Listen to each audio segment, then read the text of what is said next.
Aston ভিলায় খেলেন Emiliano Martinez, আর Romero খেলেন টটেনহ্যামে। Premier লিগে দুইজন ভিন্ন ভিন্ন দলে খেললেও এবার অপেক্ষায় আছেন জাতীয় দলের হয়ে মাঠে নামার। তার আগে এমিলিয়ানো সম্পর্কে নিজের অভিব্যক্তি প্রকাশ করেছেন রোমেরো। আর্জেন্টাইন সংবাদ মাধ্যম ডিস্পোর্টসকে দেওয়া সাক্ষাৎকারে রোমেরো বলেন, মার্টিনেজ তো একটা পাগল, প্রতিপক্ষ হিসেবে অসহ্যকর। এই মুহূর্তে নিজের সেরা সময় কাটাচ্ছে। আর্জেন্টাইন হিসেবে ব্যাপারটা উপভোগ করি। সে এমন একজন মানুষ যে নিচ থেকে উঠে এসে এখন বিশ্বসেরা গোলকিপার।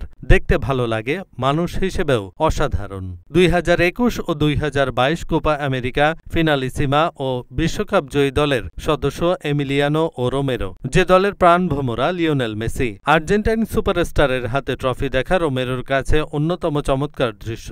মেসি যতদিন খেলবেন ততদিনই উপভোগ করে যেতে চান রোমেরো। মেসির বিষয়ে রোমেরো বলেন, সে তার চমৎকার ক্যারিয়ারে যে ট্রফিগুলো মিস করছিল সেগুলো অর্জনে আমরা অংশ ছিলাম।